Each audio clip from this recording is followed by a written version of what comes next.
What's up, guys? Welcome back to Engines of CNJ. Today we'll be discussing the E-Class. Without further ado, let's get back into the yards of the CNJ. Alright, it's 1912.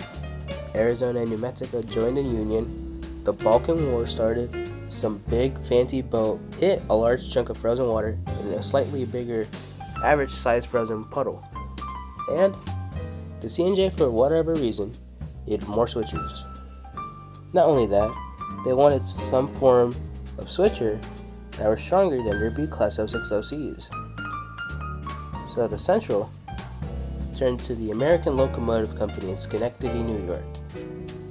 ALCO's answer to the CNJ's problem was the 080 type, a larger version of the 060, only containing 8 driving wheels opposed to 6. The CNJ caved in and bought 25 E1s from ALCO, designated as 080Cs, C for Camelback. These locomotives were built from 1912 to 18, which is very interesting because there were only 25 of these built, yet it took 6 years to complete the order. Why that is, I have no clue.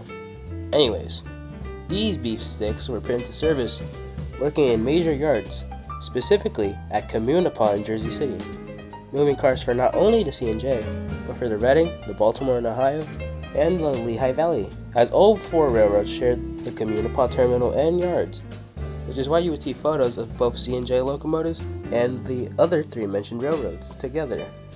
Back on topic, these big guys ran in big yards, but also ventured out on the main line, specifically with branch line services too, and for serving the industries.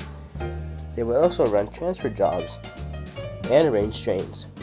These guys were a do-it-all type locomotive. These guys were numbered 270 to 294. These fat goobers had 56-inch drivers, a tractive effort of 53,411 pounds, a length of 63 feet and 4 inches, a width of 9 feet, a height of 14 feet and 11 inches, and weight around 375,000 pounds. Fuel capacity around 7,500 gallons of water and 24,000 pounds of coal. Top speed around 20 miles an hour. These fat boys served well for the CNJ, even if they were camelbacks. The CNJ was so impressed, they definitely did not skip out on the camelback order and just went straight to ALCO and asked them to make the same locomotive, but in a normal configuration. Thus, the E2s were born. Not that one, the other one, the E2S. Notice the S? No, you don't? Alright, anyways, 10 of which were built in 1923. In my opinion, the batch of 10 are just the exact copy of the B7s that were also built by ALCO in the same year.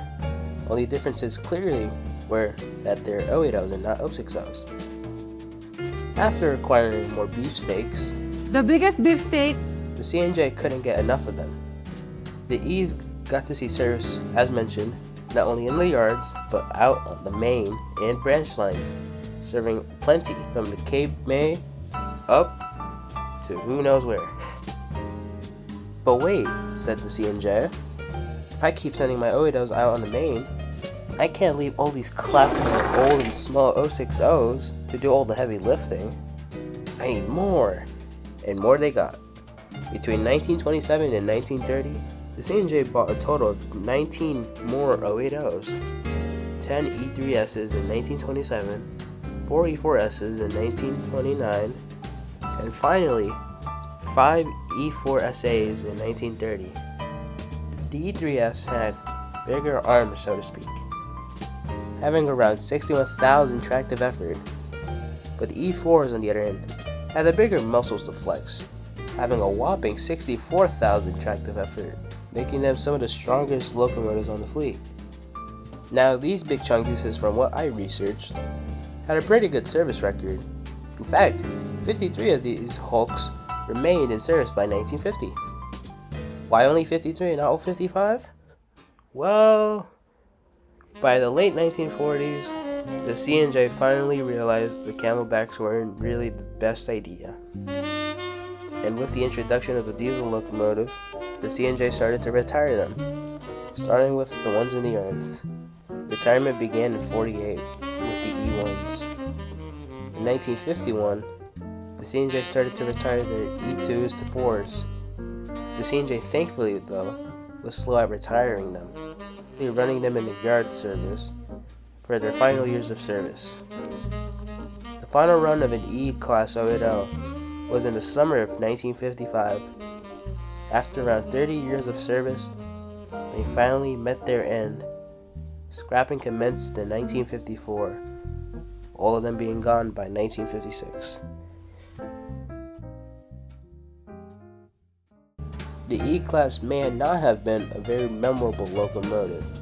But then again, most of the CNJ steamers weren't that memorable anyways, besides specifics in 592, but anyways, while not recognizable, they were very efficient for their time, working amazingly for the CNJ for many years and for the other railroads it served. And while they may not be around anymore, they're still remembered thanks to all the pictures, models, and more pictures. There's not really much out there for them, if you haven't noticed. But, regardless, they certainly left their mark in the history books of the CNJ, the Big Little Railroad. Thank you everyone for watching this. Sorry it took about 3-4 weeks to post this. School and shit is happening right now, so that's nice. But anyways, tune in next time for episode 3 where we'll cover We'll cover something. You'll find out eventually. But anyways, God bless, and I'll see y'all in the next one.